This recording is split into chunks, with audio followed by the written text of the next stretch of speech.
Hi, everyone. Thank you so much for joining for another live interview, History Live. Today, I am joined by the one and only Bettany Hughes. She is an incredibly dynamic woman. She's a historian focusing mainly on the classics such as Greek history. She is also known for her amazing books and her several documentaries that you can see on TV still, with a lot more coming out soon. Bettany also has an OBE to top it all off. So she's quite, should I call you Dame, Bettany? Not yet. I'm not quite a dame yet. If I go one up, then you can. Then let's get back and have another chat. I'd love to be Dame Hughes, yeah, but not quite yet. Okay, so the next interview we'll be calling you Dame Bettany Hughes. Maybe only if I behave. I mustn't mess things up. Yeah. Bettany's newest book is about Venus and Aphrodite, the history of a goddess, which I really would like to pick your brain about, Bettany. So thank you for joining. Bettany, you don't often speak about your personal life, but I just wanted to ask a few personal questions, if that's okay. Yeah, fine. Yeah, that's fine. Yeah, no, you're right. No, you're right. I was laughing because you're right. I don't kind of normally talk about it. I always think, it's the usual thing that what's important is the message, not the messenger. So it's kind of, it's never about me. It's always about the places we're going to, the people we're talking to, and the things that we're looking at. So that's why I kind of shy away from that. But yeah, sure, far away, and I'll answer if I can. Great. So Bettany, I want to know, how exactly did you become interested in history? Well, it's really interesting because it's not something that was in my family. So my mum and dad were actors, and my brother ended up being a cricketer, and he's a little expert on cricket and presents cricket shows. And as you know, in the acting world, I think people imagine it's all very glamorous and you're just sort of sitting around drinking Chardonnay the whole time and, having a kind of relaxed time. But kind of 95% of the time you're out of work, trying to get work, kind of waiting for the phone to call. So in some ways I was a really, really lucky, fortunate way to grow up as a child for lots of reasons. One is it meant that my mum and dad were around. So we just used to sit and talk. We had cups of tea, sat at the kitchen table and talked the whole time. So stories and kind of remembering the past was something we just used to do automatically. I mean, it's also an amazing upbringing because it teaches you never to take anything for granted. You really know that you're only as good as your last job, and it's down to you and your kind of wit and will and wisdom and approach to life that to kind of not just survive, but to kind of get on. Yeah. But I mean, there are a couple of things. So I definitely 100% definitely remember the Tutankhamun exhibition, which came to the UK in 1972. So I was just 5, and this kind of extraordinary, I can still, like, as I'm talking to you now, I can still remember this incredible epiphany of just thinking, those things that I thought were fairy tales about boy kings buried in gold and mysterious deaths and hidden tombs, they're real. There's a real version of this, and I just was blown away, and I was so kind of inspired by it that I wrote my first book on my theory as to how Tutankhamun died. And I've got to say, I mean, it was unbelievably badly spelled. Some mosquitoes spelled S-U-M, mosquitoes, but I'd kind of written it all and illustrated it and talked about the fact that you could see it on television. So I do think that had a real impact. The other thing I remember was when I was 14 and I was at school, and we had a really brilliant history teacher, who talked about the classics a lot. And I remember it was a kind of terrible November British like dark, dismal afternoon, and everybody was kind of asleep on their desks, and she suddenly put onto the screen an image of the amazing so-called snake goddess, the Minoan snake goddess. And it was a sort of cracked, rubbish black and white slide. But I remember her saying, we don't know who she is. We don't know whether she's a goddess or a priestess or just an ordinary woman. And I thought, I have got to get to the bottom of her story. You know, if something so powerful is unknown, somebody's got to try and follow her trail. So I think those two things, you know, really, really inspired me. And it's the classic thing. It's why I feel very lucky that it was just thoughtful people around me who kind of exposed me to that, which made me think, well, this is something that I want to do. But it definitely wasn't in the family. They were, you know, I was the first one to go to university, and yeah, they weren't all historians, but they were beautiful people and kind of beautiful thinkers. So I think that was probably that might be where you get your storytelling abilities from, is from your parents, I think. So yeah, well, maybe, and just their sort of, well, I don't know what my storytelling abilities are, but they certainly taught us that it was really important to share. Yeah. To kind of, if you're inspired by something, share it, and that we never live in isolation, that everything that we do impacts on someone else. So they sort of taught us about that thing of everything is connected. So no, I owe them a lot. Well, I was definitely very inspired by your storytelling abilities. I was recording a voiceover for a new documentary the other day, and I was sitting there and I was trying to put on my best Bettany Hughes voice. I was thinking, how would Bettany say this? That's so sweet. Oh my gosh. Well, I'm very flattered by that. Well, it's the old thing, you know, you just it's just the thing of the kind of, if you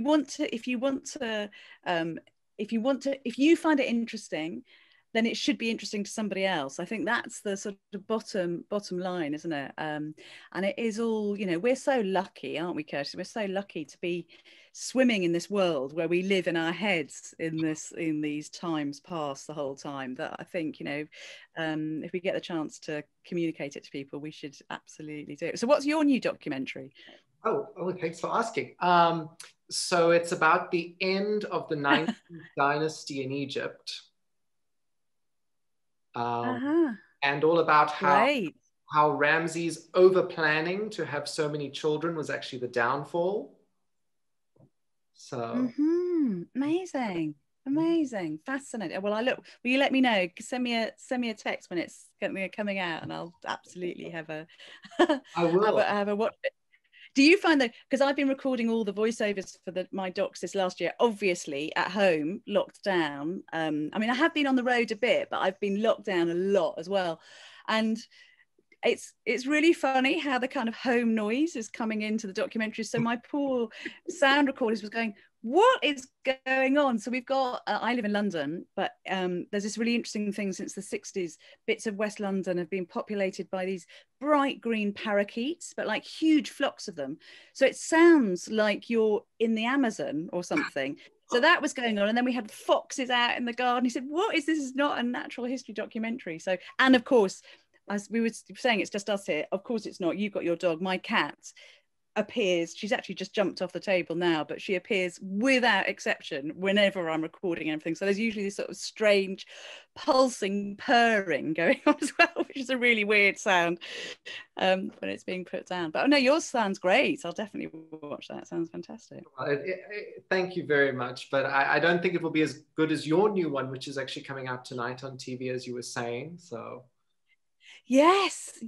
Well, actually it's a kind of secret. We've got a secret launch of it with the crew tonight. So we managed to, just in that bit of sort of August, September, when we were still allowed to travel, we managed to get to back to Greece, amazing, and to Malta, and to film you know, incredible, and film the sites there. And I got down into the Hypogeum in Malta, which, have you ever been there? Have you been to that site? I have not been to Greece yet. My mom has been to Cyprus, and she went to Aphrodite's Rock. So Beautiful. very jealous of her that she's been to the Greek sites. So Yeah, yeah. You know, there's this Aphrodite, sort of this idea that Paphos and Aphrodite's rock, and that was where she was born from that amazing, amazing story. You know the story, I know, but this idea of Gaia, the great earth goddess, copulating with Uranus, the god of the sky, and she gets really sick of it and gets her son Kronos to chop off her Uranus's penis and testicles, and they get thrown into the sea. And then from this sort of terrible, bloody, foaming spume emerges this awful and lovely maiden, and that's the goddess Aphrodite. I mean, it's such a cool story, and that's, people say that's this the rock of Paphos in Cyprus. But there's a really incredible thing that if you get to go, you should try and check out, that in the winter months on the far west of the island, there's this really kind of freakish wind impact that happens there on the sea, just around rocks, and you get these beautiful, beautiful sort of twisting tendrils of water coming 15, 20, 30 feet up into the sky, and they look like they're growing up out of the sea. And I'm sure that that is where actually the story of Aphrodite emerging from the sea comes from. Yeah, exactly.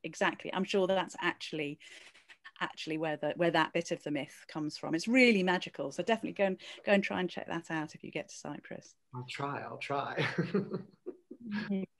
Your new book is Venus-Aphrodite, The Life of a Goddess.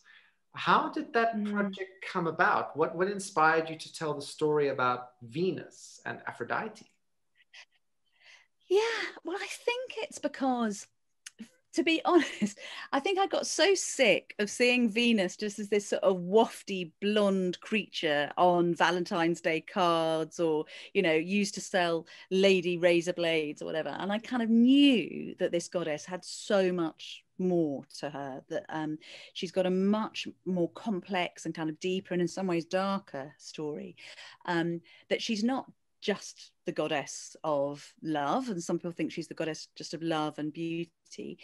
She's also the goddess of war, so she's the goddess of pleasure and pain, and that's, I just really, really wanted to get that across. And there are so many incredible sites, so many excavations related to Aphrodite and Venus at the moment, so I knew it was the right time to kind of put some of that material into a book.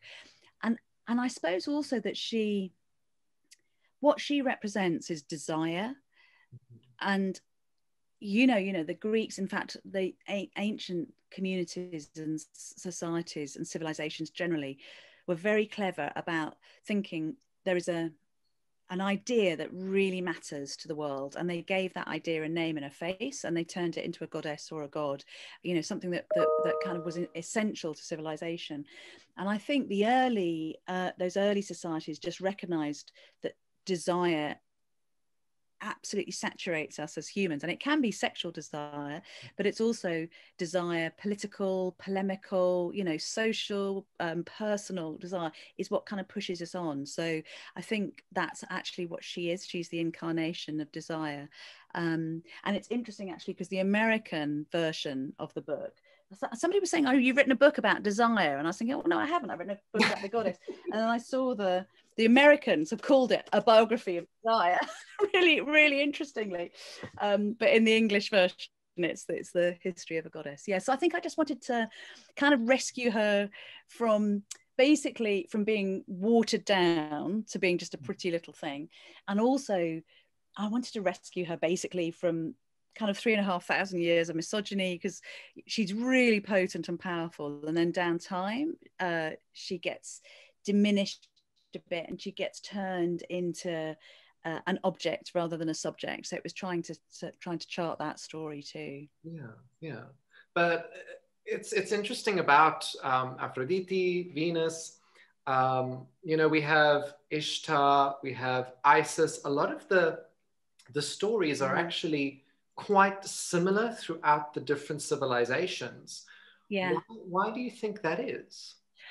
Yeah, well, it's really important that these goddesses don't just sort of appear out of nowhere. And I think there's absolutely no doubt that Aphrodite, Venus really is part of a kind of long line of female deities, that she's her kind of many times great grandmothers, Ishtar and Astarte and Inanna, these incredible, feisty, ferocious goddesses of the Middle East. And as you say, Isis and also Hathor, I think, in Egypt, they kinds of really, there's like a genetic material that they give to Venus and Aphrodite. And those early goddesses, you know, if you look at them, my goodness, they are not to be messed with. So they're often portrayed as young teenagers, which is interesting, which, yeah, you know, really cool, which is what Venus and Aphrodite is as well. She's often a maiden. The stars in the sky, Inanna's star then becomes the planet Venus. So there's definitely a connection there. And again, those goddesses, Inanna, Ishtar, Astarte, they're goddesses of war as well as love. You know, if you look at this brilliant early author, Enheduanna, who was a kind of priestess and princess, who's one of the earliest named authors in the whole of history, and the earliest named female author. She writes an incredible poem about Inanna. No, so that's Sappho. Enheduanna is even before that. So Enheduanna goes back probably to like 2200 BCE. So she's, you know, really ancient. And she writes this incredible poem about Inanna and says, lady of blazing dominion, riding on fire, red power, battle planner, foe smasher, hurricane adorned, flood, storm breaker, you know, sort of really, really strong woman. And that's really what Aphrodite is as well. She's the, as I said, she's the kind of the child of those goddesses. So I think that I think that these ancient civilizations just kind of, can you hear that noise? That's the foxes.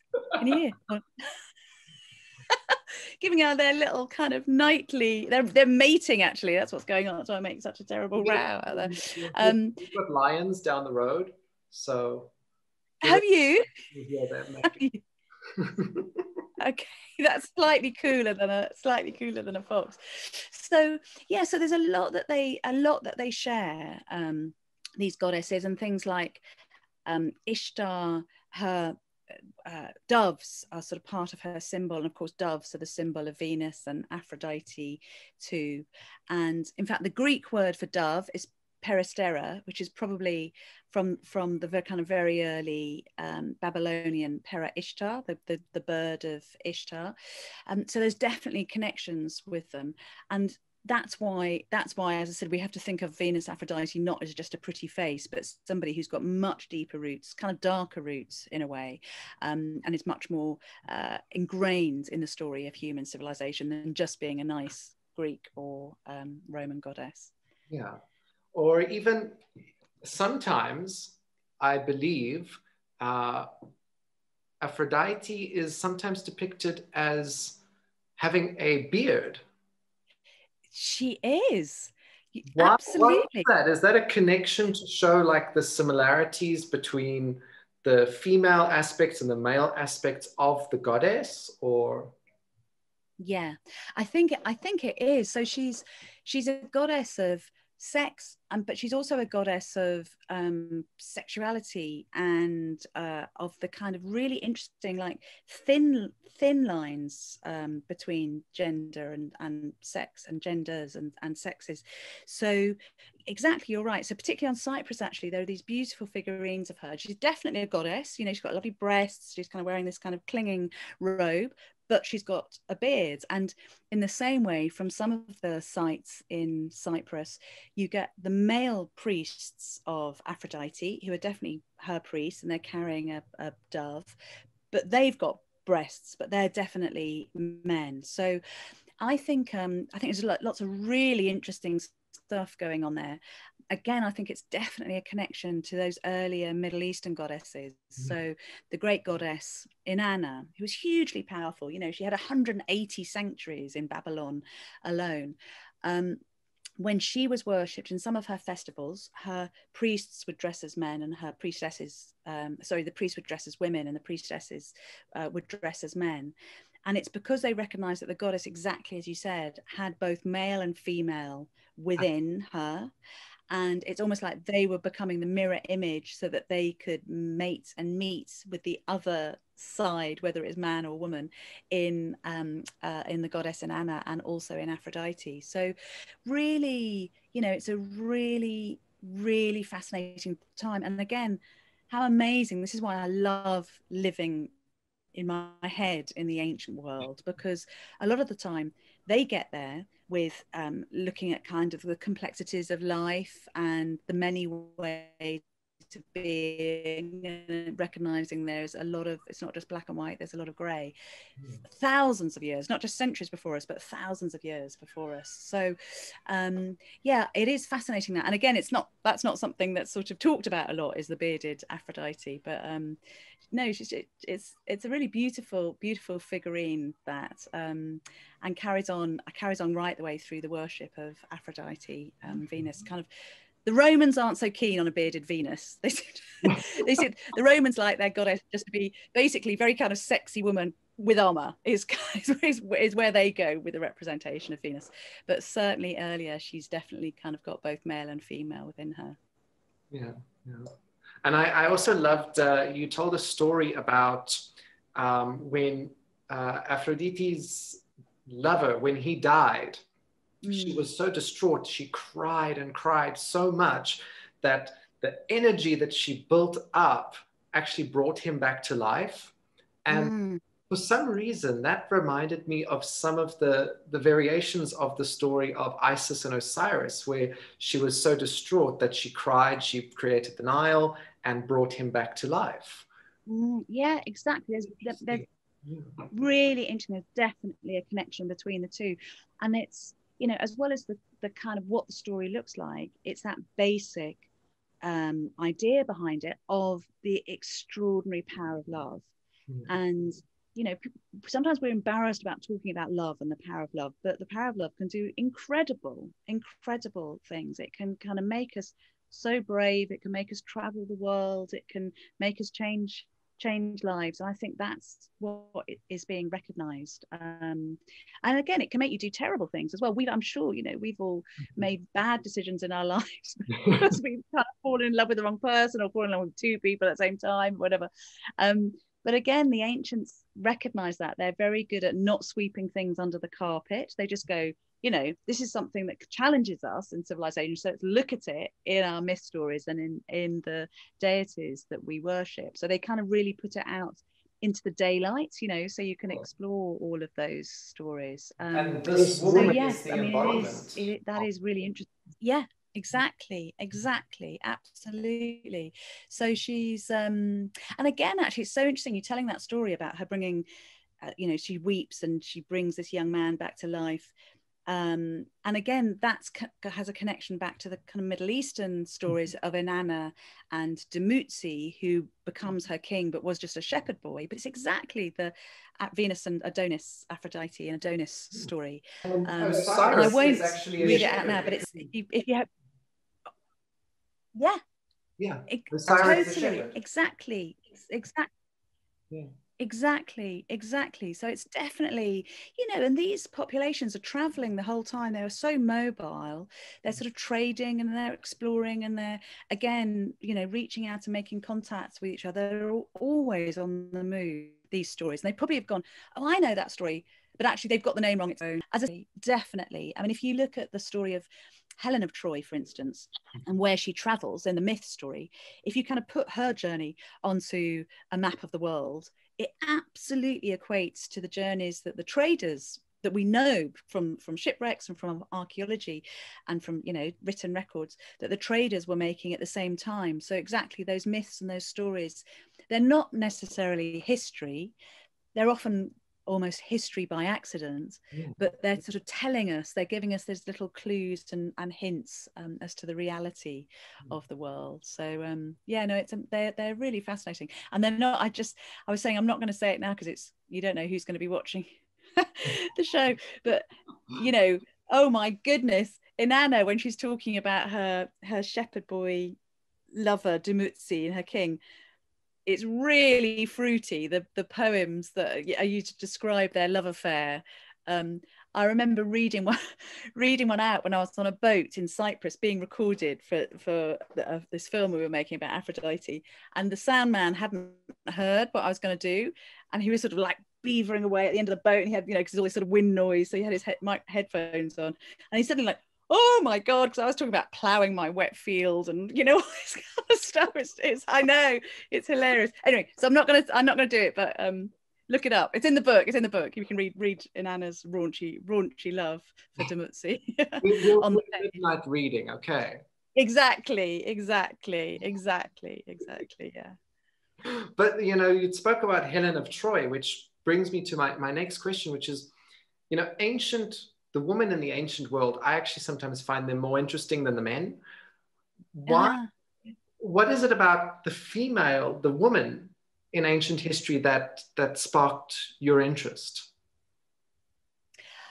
I think I think it's the sort of hunt, you know, because you have to try to seek them out and find them. They're not so obviously there, so it's a challenge. So that's immediately exciting, because you think, okay, you know, I've got to try and write these people back into history, because like us or not, women have always been 50% of the population. They have absolutely not occupied 50% of the kind of official recorded history or the narrative history of the world, but we know they're there, and we know I always think it's almost, if you look at the you look at the DNA of civilization, women are definitely there. They're conspicuous by their presence. So, you know, all these figurines that are made from around 40,000 to around 4,000 BCE, huge proportions of those, probably over 90% of those, are of women or of the female form. We know they're there, like I was saying, in this sort of poetry about the amazing goddess Inanna. We know in early Greek culture, in Mycenaean culture, women could own land. They had these sort of portions of land called onato, and we think they could probably speak in council, and they were taxed on their wealth, so they must have been real players. But basically then, I mean, in the kind of broadest of brushstrokes, I think something changes and society's become a lot more, basically society becomes greedy. So, you know, you've got your patch of land, you sitting in Thebes or Tiryns or wherever it is, and you look over the hill and you think, yeah, but wouldn't it be great if we had Argos as well? Wouldn't it be great if we had Mycenae? And when you do that, then you need an army. You need real serious military muscle on your side to make that happen. And so I think that when that happens, you get kind of warrior male gods become much more potent, the goddesses become less powerful, and women in society, whereas they were totally essential for the survival of society, it's almost like they're, you know, they have to be slightly put up with rather than being central. So I think that is why, because they're often hidden. And as you say, these amazing characters like Helen of Troy and Cleopatra, you know, how hilarious is it that people think of Cleopatra and still people say, oh, did she bathe in ass's milk, and she was really beautiful, and, you know, she was just interested in Roman men, rather than knowing all the incredible stuff about her, being a philosopher, a mathematician, and you know, great linguist. So yeah, exactly. And there's always this notion that the only power they have is sexual power, and that somehow that's bad rather than being good, you know, that's malign. And it's the same with Helen, this sort of notion that the whole of the known world and all these great Greek heroes died, you know, traveled across to Troy, suffered terribly in the siege of Troy. I mean, it's such a brutal story, the Trojan War story, and it was all a woman's fault, you know, the kind of casus cherchez la femme. So I think that's why, because I think what you should always do in history is look for the gaps in history to try to fill them, and also always look for the other side of the story, for the story of the underdog, or the person, you know, who hasn't been given a voice but are just being talked about, rather than having the platform and doing the talking. Well, I think we need to make some documentaries about these ancient women that people don't know about. So yes, bring it on. Absolutely. I tell you, I'll, you know, that's all I want to spend my life doing is kind of writing those and other stories as well. People who've been kind of, you know, oppressed and neglected and written out of history, just giving them a chance. Just as you say, for people to hear their stories would be incredible. Yeah. But you often do you have a favorite woman? Do you have a favorite woman, Curtis, from the ancient world? Kind of all the. Ooh. I do. Her name is Nefertari. Ah, yes. Ramsey's wife. Yes. Yeah. Beautiful. How, I mean, he was really in love with her, wasn't he? Oh, Don't you think? yeah. I mean, Yeah. last year in lockdown, I decided I'm going to make a documentary about her because there's no proper story told about her. So I just went for it. Mm-hmm. Yeah. Great. She's Great. Fantastic. Yeah. Yeah. And She is, again. I don't have one. I kind of, you know, I know it's a terrible kind of cop out to say I don't have one, because I fall in love with all of them when I'm writing about them, just because their stories haven't been told. I mean, there's this really incredibly interesting character from Byzantium called Theodora, who was, you know, the empress of Byzantium, who has this incredible life. She starts right at the bottom of the pile. She starts as an erotic dancer. Her mother, we're told, is an actress, which kind of meant a sex worker or prostitute. Her dad was a bear tamer, and she basically had incredible allure. She was born in either Syria or Cyprus, we think, but was really, really smart. So she makes her way up through the ranks. She gets employed as an imperial spy. She marries somebody, she's abandoned, she makes her way back to Constantinople, you know, what is now Istanbul, and marries the soon-to-be Emperor Justinian. And this is 1500 years ago. So this is, you know, she died in the 540s. yes. And these two, they're like catnip to each other. They love each other. And they kind of build things like the Hagia Sophia, and her initials are in the columns at the top of the Hagia Sophia in modern day Istanbul, and they make buildings right the way around their empire. But almost more importantly, they put in place these really incredible reforms. So she sets up a safe house for abandoned women and single mothers and sex workers, and they increase the penalties for rape and infanticide and pimping, and, you know, they're just like really radical pair, even though, as I said, it's 1500 years ago. And I love, so Theodora, you know, that is, she is a woman from the past I would love to meet. That's I would really love to sit down with her and just go, tell me how you did it. You know, what did it feel like to with a notepad? Yeah, exactly. So she's one of them. But, you know, so many, to be honest, so many. But you often talk about how you like to live in a place while you're writing a book or researching about that subject. What has been one of the best places, and what has been one of the worst places? Gosh, so best places, I mean, so many. As I said, you know, I just wake up and kind of count my blessings every morning. But I think one a kind of beautiful place I went to related to Helen of Troy is in Greece, and it's called the Menelaon. And it's a hill, a sort of river bluff hill outside Sparta, the city of Sparta. And it's called the Menelaon, but it used to be called Helen's Shrine. So it was where Helen was worshipped. There was a temple to Helen there. And it's very, very beautiful place. You know, anybody could have been honored there. Could have been Zeus or Hercules or Hera, but it's Helen. And you've got these amazing mountains, snow-capped mountains, the Mount Taygetus in front of you, and the beautiful river Eurotas winding through this fertile plain. And we know that young Spartan girls would go up to this shrine and leave offerings to Helen. They would race in her honor, they'd oil one another with olive oil and talk about her beauty. And we've actually got these like little perfume jars that they left up there inscribed to Helen. When I was writing the Venus and Aphrodite book, I travelled to Jordan because there's lots of Aphrodite and Venus temples there, and there'd been some new discoveries of Venus sculptures. And obviously I was right up on the northern border, and you could hear the bombing in Oh Syria. no.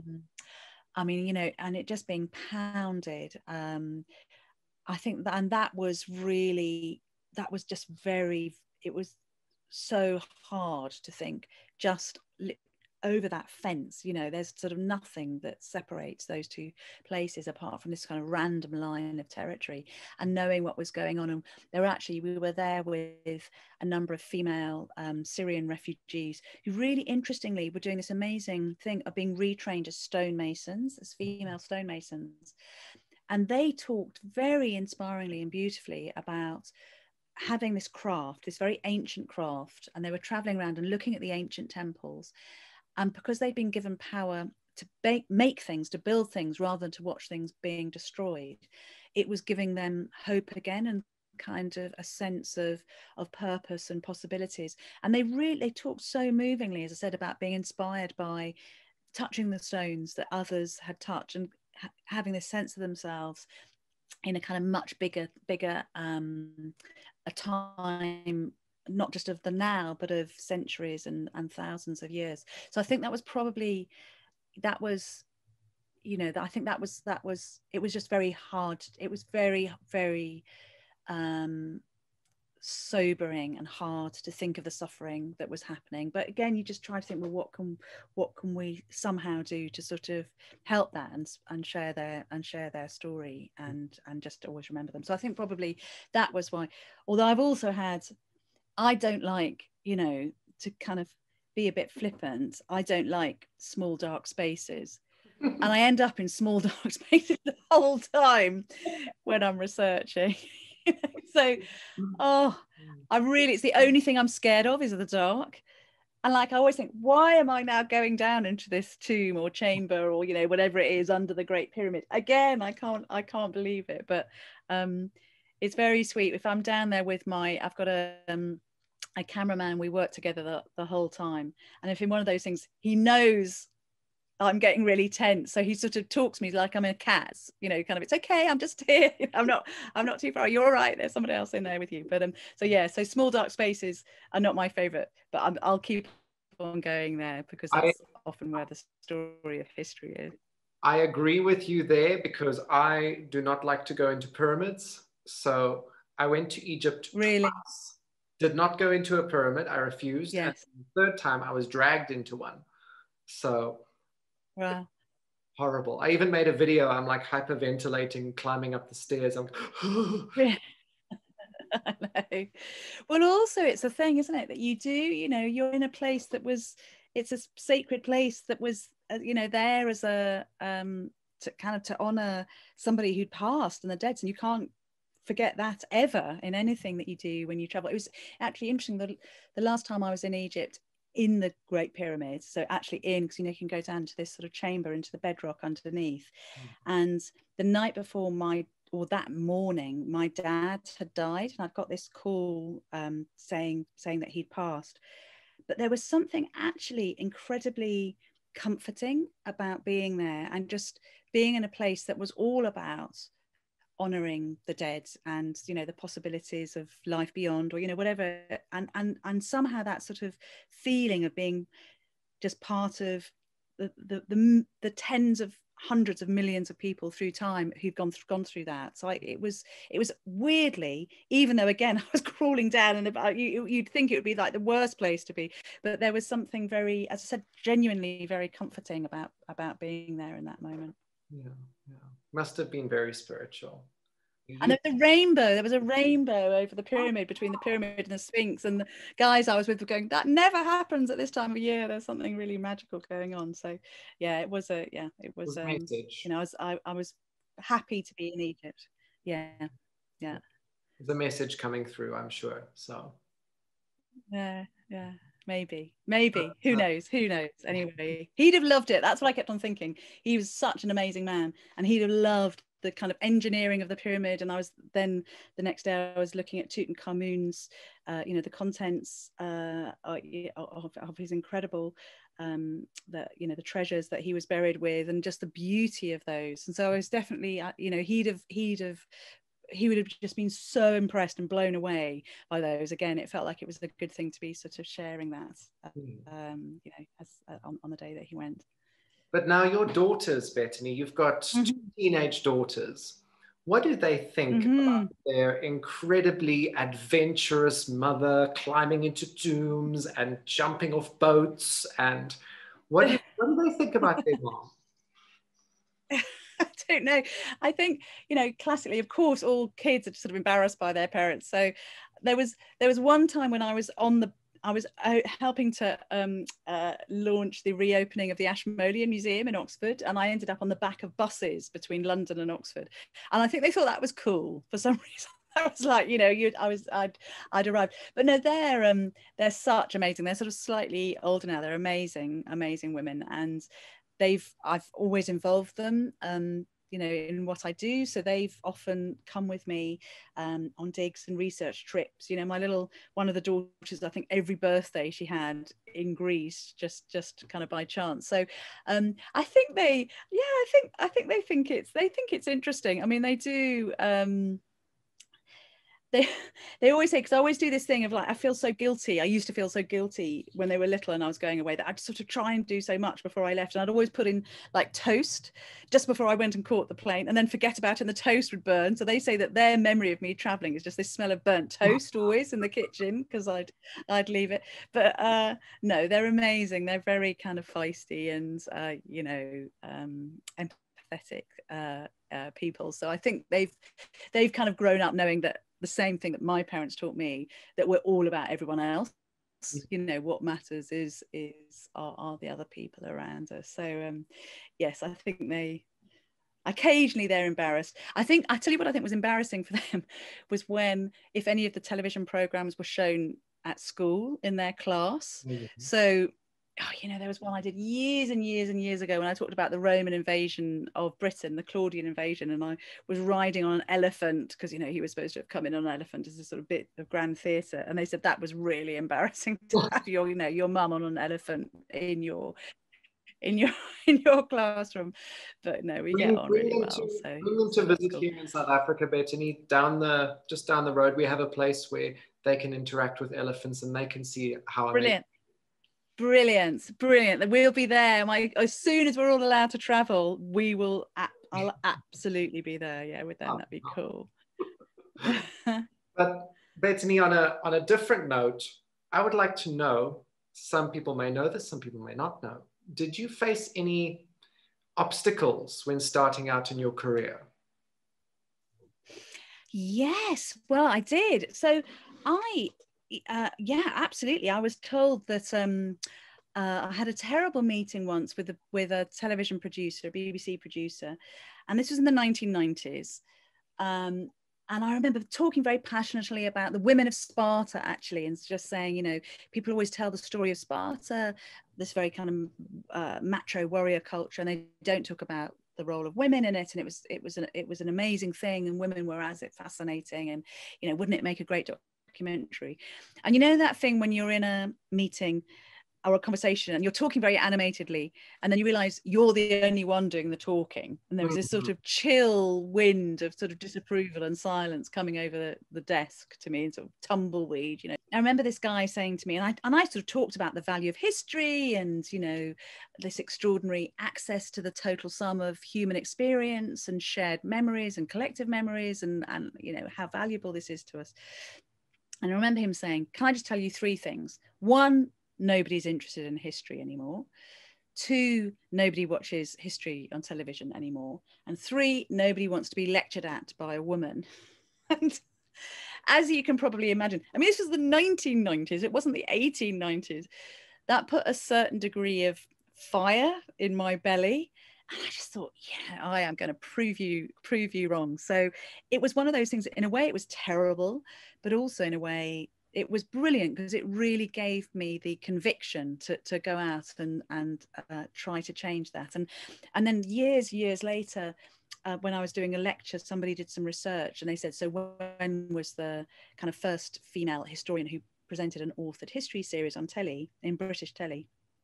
And they looked back, and it was one woman did a history of hats in the 1950s, and then there wasn't anybody until I was doing my shows in the year 2000 was the first one, which is so shocking. You know, you kind of can't get your head around that, but that was it was, as we all know, there is subconscious bias, there's confirmation bias, there's prejudice in the world, and there's a reason that things happen, but we just have to fight against that with, grace, I think, and positivity, and try and find the ways to change. So yes, there was a lot of resistance, but I wasn't going to let that well, I wasn't going to let that stop me. Well, yeah. you showed them. I hope so. Yeah, I hope so. I don't know what's happened to that guy now, but I do sometimes wonder, I think, I wonder if he's noticed. But it's as you were saying before, the thing is, it's such a crazy attitude, that, because everybody is interested in the stories of other lives. We're interested in what happens, whether it's across time or space, to other people. And history has so much to tell us. It informs who we are, what we do, how we live, where we live. So the idea that you ignore it is just crackers. And I love the fact that, you and I, we're passionate about this. But now science is on our side, and scientists tell us that we carry memory right across our brain, that we are physiologically, we're creatures of memory, that we can't have a kind of future thoughts unless we refer back to a past experience or remembering of some kind. So it's sort of, memory really, really matters. So so let's keep on making history shows. Exactly. I had a similar experience to you. I wasn't told that, like, oh no, we don't want him telling stories, but I was told once by History Channel. I had already produced a series, and now I'm trying to distribute it. And the History Channel came back and they said, sorry, there's too much travel in this documentary.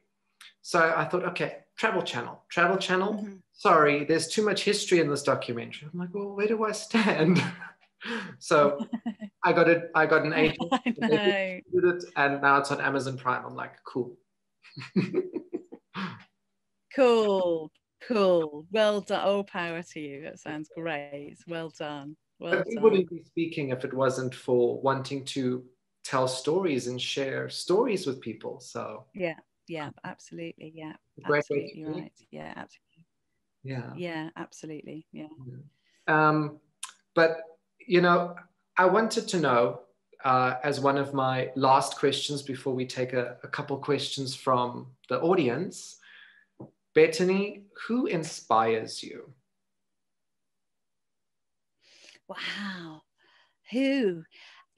What the answer to that is? Who doesn't inspire me? In that, I'm really not just saying this. I learn every day. I learn so much from the people around me, from the actions and events and ideas of the past, kind of from the wisdom of others.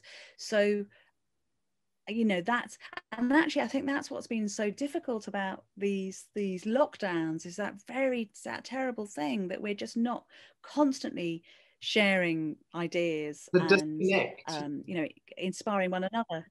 Yeah, exactly.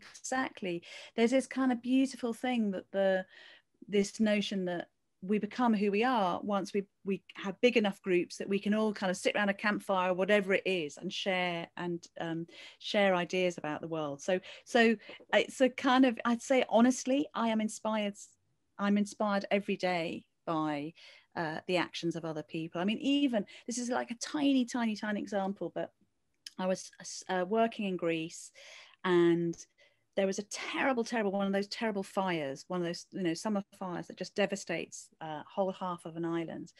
And it just happened to be my wedding anniversary that night, and I happened to have my husband with me. We're sort of apart on other sides of the world most of the time, and we were due to be having this sort of romantic dinner, and we rang up the place where it was and said, well, obviously you've had this devastating fire, so obviously we won't come, and is there anything we can do to help? I mean, the restaurant, they've been fighting the fire all day because there weren't enough firemen.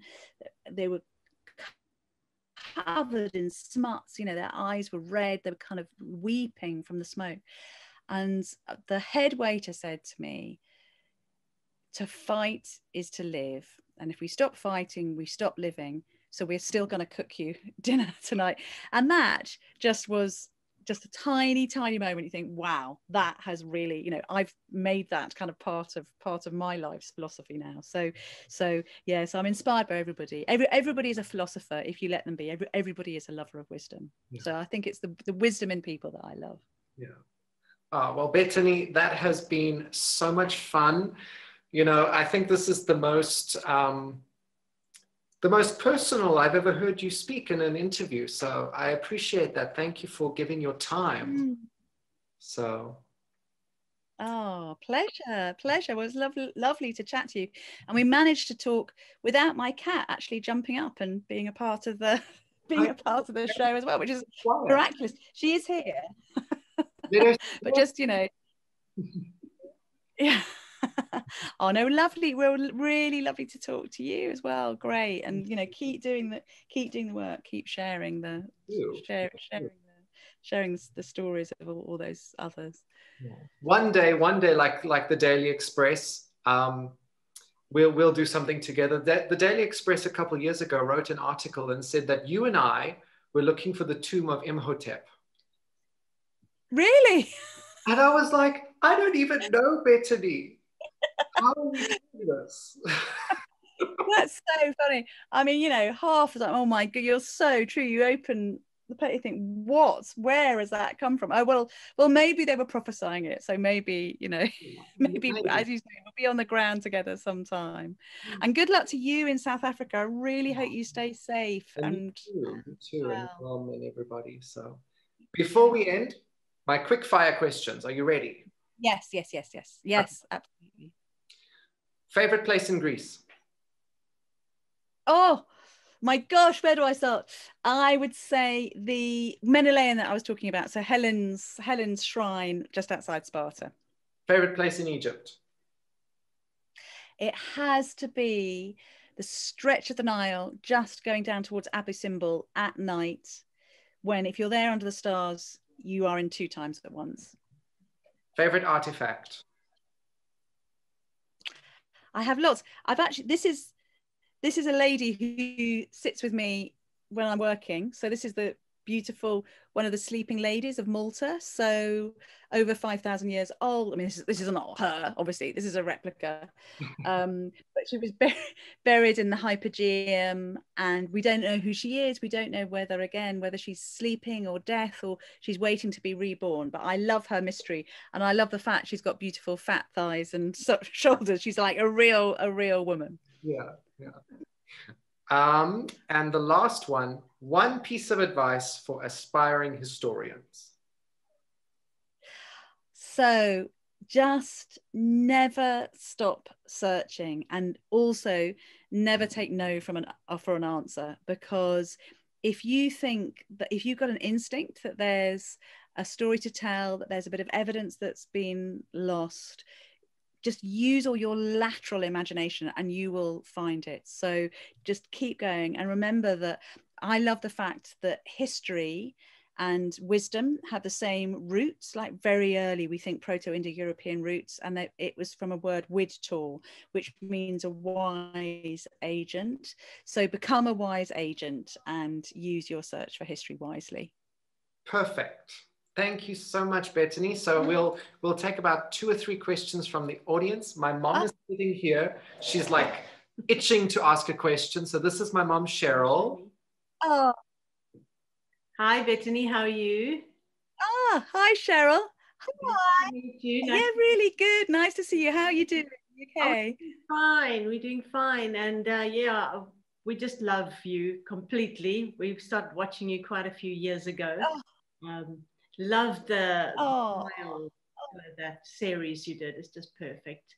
And I always Curtis, when I first saw you, I said, oh my goodness, this is Nigella of Egypt.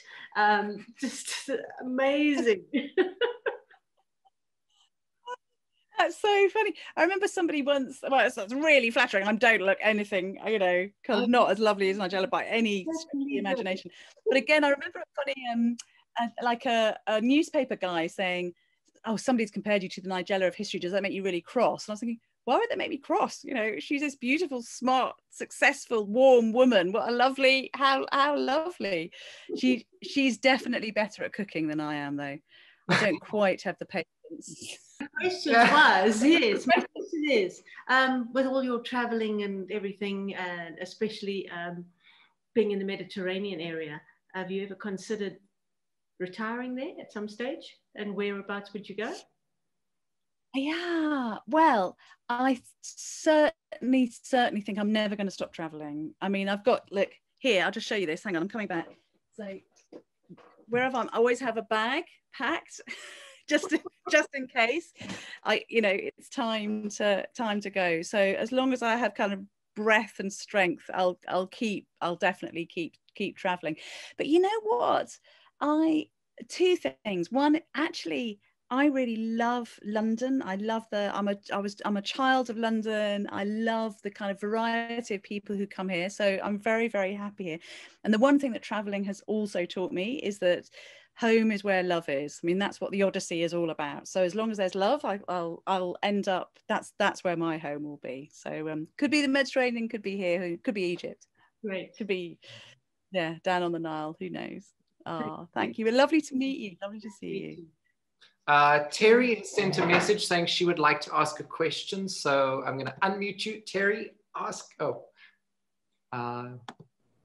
there. Ask away. Well, Bettany and I had a chance to chat a bit earlier, which was amazing. But what came to mind to me when Curtis was mentioning and we were talking about the depiction of Aphrodite as both male and female, do you think that has to do with the root of hermaphrodite? Well, it's really, so again, that story is kind of telling the same thing about the meeting of Hermes and Aphrodite, and there are lots of different versions of the story, that sometimes it's a man who becomes a woman who becomes a man, somebody who is both sexes. But isn't that interesting that that's where the word comes from, is Aphrodite is the Aphrodite in hermaphrodite. And that story was told absolutely, again, to talk about different sexualities, different ways of being, and the possibilities of being both or neither, or a kind of mixture of the two with different proportions. So there's definitely a reason why that story, that myth, was told about Aphrodite, the goddess. What do you think the reception of hermaphrodites were back in the day? Well, you see, it's really, I think they were given huge honor and respect, and were considered special. I mean, we've got to sort of think that there was a notion in these worlds where everything was a gift of the gods. So if somebody had two sexes in one, that could only be a gift of the gods. So they would think that person would be blessed. There was, I mean, obviously, I haven't got rose-tinted spectacles. These were times where also there was terrible prejudice and cruelty, but actually, in terms of being other, often that was considered something that was sacred. And it's the sort of same with, I think it's so interesting with eunuchs, were obviously particularly from the East originally, but then, for instance, in the civilizations of Byzantium and then on into the Ottoman Empire, eunuchs had huge power. They were really, really important to the courts. And there's an amazing, have a look at it once we've finished this chat. There's an amazing photo in the 1920s when the Ottoman Empire finally was disbanded, and the eunuchs of the court were still there. And there's a beautiful photo of these guys who look very sort of elegant men with very sort of long fingers, which is something which can happen. And just sort of sitting in the palace, and that's the 1920s, and they had real status. Is that your cat that's just come up? Your cat looks exactly like mine. That's so weird. It's like my cat's come into your room, Terry. So yes. So again, so again, absolutely. So they were given status and standing and power, and they led, that eunuchs were generals, and led armies. So we should not think that there was the same prejudices that there often are today. Yeah, so great questions. I think we'll take 2 more questions. So whoever unmutes the quickest. Hi, can I ask a question? Hi. Hi, I was wondering which has been your sort of favourite documentary you've ever filmed? And Oh, well, again, you know, a lot of them, I was very proud of the Spartans documentary because that was the one I really fought for when I was told nobody was interested, you know. So I think there was something about that. Also, actually, I did a series called Divine Women, which looked at the role of women in religion and spirituality. And it was kind of a bit ahead of its time. Everybody said, oh, who cares about women? And this is niche, you know.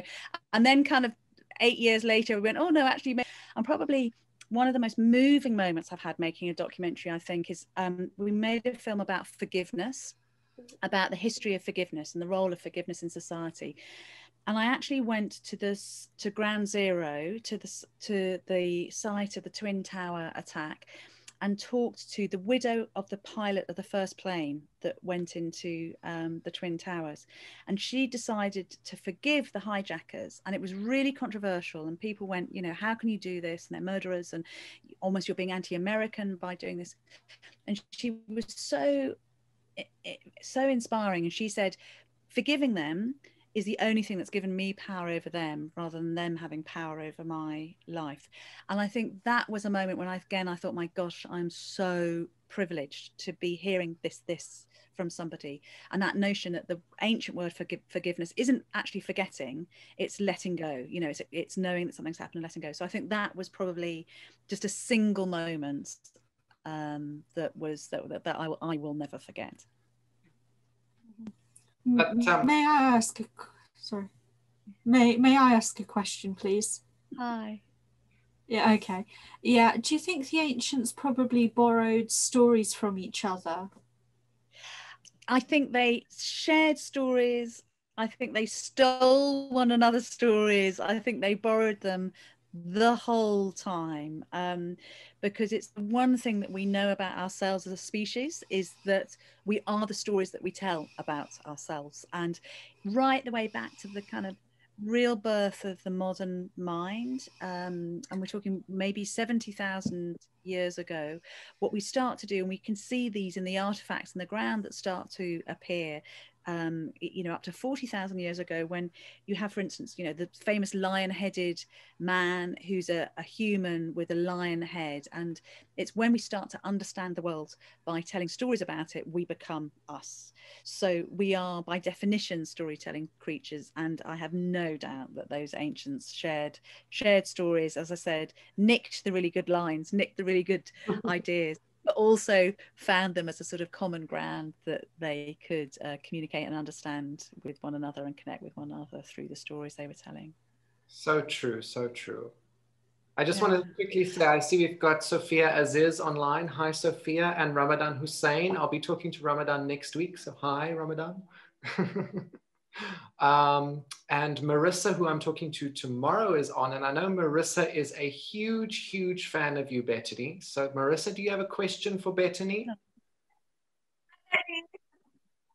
If you look at my DVR, I live in New York City, by the way. I think I'm two Americans. It's all like Bettany Hughes, 8 Days After Rome, Bettany Hughes, that big Rome. So, that's... Your persona is so different in real, like, obviously, I guess, as an act, you know, your parents are actors, and the way you talk in your documentaries. And now, which is so great about these interviews, is seeing how people are more casual than their professional persona that we know. Yeah, there's a lot of, in the filming, all the time, I'm not on camera, there's loads of chatting going on, and like me and the cameraman having a laugh and things, but sometimes it's say like it's a bit too much, we just need to talk about the history. But oh, thank you, and I love your backgrounds. Great. They're cardboard cutouts. It depends on what they're fantastic. Fantastic. Really cool, really cool. Oh, well, thank you. Well, I'll look forward to the next ones. I can say there's going to be about Greece and Malta, and everything crossed, we'll get back to Egypt hopefully in April, because we've got a sort of very exciting yeah, opportunity to share some new information there. So yeah, so it'd be great. So hopefully we'll be back on your screens. But lovely, so lovely to meet all of you. Yeah, fingers crossed. Stay safe and well, everybody. Look after yourselves. Thank you so much, Bettany. It was so wonderful getting to chat to you. I'm sure we'll do a follow-up sometime. Maybe we'll see each other in Egypt sometime. Who knows? Right. Great. Who knows? Maybe we'll. Then the papers can actually report that we're looking for something. Just make it lovely to meet you. Lovely to meet your mom. And take care, everybody. Be safe. Lovely. I've lost mine. Otherwise, I'd carry it next time. Thank you, Chris. Take care. Thank you, Bettany. Bye, bye, Jill. Bye, everyone. Thank you. See you tomorrow. Bye. Thanks for organising. I'm going to press record now. So what we can do, Bettany, because we're having this cyclone and we're having bad Wi-Fi here in South Africa, your connection is coming across pretty clear. How is mine coming across? Or yeah, it's okay. It's okay. There's a little tiny bit of a judder, but you know, and it's a tiny bit smoky, blurry, but it's not terrible. I mean, it's not, you know, I can hear you and see you and looking good. So, and how are you in South Africa? Are you okay now? Yeah, we're all fine. We've got this new COVID coming out. So yes, things are like a bit stressful again. How's everything been for you in the UK? Yes. Yeah. Well, you know, similar. You kind of, it's because I'm in London, so it's the real sort of hotbed of it. And you've just got to. I mean, you just got to go with every day, haven't you? You just got to kind of adapt to what's happening, and just thank the heroes and heroines who are out there helping us, and you know, doing everything they can to make it better. But it will just pass. I mean, that's the thing. That is the only good thing about being a historian. You know, everything will pass. That's the kind of, you know, it's the sort of certainty of it. But no, we're all right. You know, it'd be lovely to see the world, you know, get back on its feet again, and for us all to be able to travel and all of that. So yeah, you know, you just got to hope. But they're doing incredible things. And the vaccination, is the vaccination happening in South Africa? You know, they've said that the first batch is arriving like next week. Yeah. But our president gave a speech the other day, and he said something like in the third quarter, which is like July. Wow. Yeah, we're expecting the vaccine to arrive in June. Really? So not even kind of vulnerable people have had it yet, or over 8? No, I didn't realize that. And then they've divided everyone into 3 groups. So frontline workers, then vulnerable people with underlying conditions, and then everyone else. Maybe that will change. I don't know. I mean, lots of people have been vaccinated here in the UK, but then there's just been this thing about, you know, who's got it in the EU. So we were saying it will become like the kind of ancient Egyptian, the sort of priestly class, that there'll be only a few magic people who are allowed to travel around the world with once they've had their jabs. That's all right. I'm having mine tomorrow morning. Are you? Fantastic. Where are you? Sutton. Okay. Outside London, you know. Oh, that's great. That's such good news. I know my 90-year-old mum has had her first one. So relieved. It is such an impressive, the organization is incredible, and people volunteering, and you know, it's so touching. So that's one of those things you have to sort of hold on to, the real positives of people cooperating and doing things together. By the way, guys, just so you know, of course, my cat, only when I'm doing live Zooms does my cat come and literally cat bomb the Zoom, because obviously the energy is all kind of going on the screen. So if you hear purring or see a tail, that's what's happening, or me stroking, doing a sort of odd gesture, that's what's happening. Oh, look. He's always. Who's that? This is Harry Potter. Oh, look. Look at those eyes. Oh, so beautiful. Oh, well, we can have a cat and a dog meet. Harry. Yeah. I mean, they're the only ones that had a great time from all of this, because they've just been with us at home, haven't they? Definitely. Separation Been anxiety. so much love and attention. Fantastic. Really Nessa taught her doggy along as well. Yes, he listens to all the Egyptology lectures, so he Oh, I do. oh, that's Mostly my 3 cats sleep through it mostly. they're kind of calmed. Leslie, remember. Hey, how are you? Oh, I'm good. Thank you. I'm good. My gosh, we were talking about you kind of just last week and saying we must, I don't know if somebody actually emailed you to say hi and we're going to come back out and we're hoping you're well. And I did reply, didn't I? Probably. Sometimes I think I replied. Yeah. Yeah, good. I wasn't on that thread. So how are you doing? I'm doing fine. A lot is going on. I'm moving houses and everything is a little crazy. Yeah. I have 3 kids and they're doing classes online. Their school is online, so it's a little crazy. Hi, Yasmin. Nice to see you. Sorry, you're going to hear a lot of background noise. I'm going to mute. Oh, yeah, lovely to see you though. So we'll have to work out when we're going to meet. I hope we might be there in April. So great. If you're, would be really lovely. It'd be lovely to see you again. And I mean, I'm keeping contact with all my Egyptian friends, but it sounds like it's all right there. You're not doing too badly. Well, we're being very careful. So we're at home all the time, most of the time. So yeah. But my family's being careful, not Egyptians in general. Right. Wow. I was working on the West Bank for a month before Christmas, and I felt safer there than I do back here in England. Really? Yeah. I know. I mean, I'm not surprised to hear that. And it's crazy because I'm in London. I'm in sort of the suburbs, and they're busier. They're like, I was there. I was cycling some food parcel to my 90-year-old mum the day, and I thought, this is busier than this is not in lockdown. It's completely crazy. Oh, it's really interesting. So what were you doing on the West Bank? I was working for the South Asif project. So yeah. Fantastic. So hopefully I'm due to go back on the 20th of September with a bit of luck. So amazing. Gosh, amazing. But it was so much nicer out there than it was just normal. Life was just normal. Yes. Although you did get to hang out with Salima, so I think we're all a bit jealous of you. Yeah. Oh, that's true. Well, also we will do what we can. Like I'm literally like a kind of on a bungee cord. The second it's legal for me to go back. Thank you. Look forward to seeing Ramadan next week. Yes, Ramadan next week. And Jill, maybe I'll see you. Thank you. Bye. Bye, Yasmin. Nice to see you. Bye, Curtis. Bye. Nice to see you too. Thank you, Bettany. Hi, everyone. Great interview. Thank you so much. How's your back? Oh, well, see you. It's getting there slowly. Thank you. Still a bit sore. Oh. Well, just, keep doing your exercise. I missed the first half of the interview, but it's recorded. I hope so. Oh, Was that your daughter? Was that your daughter?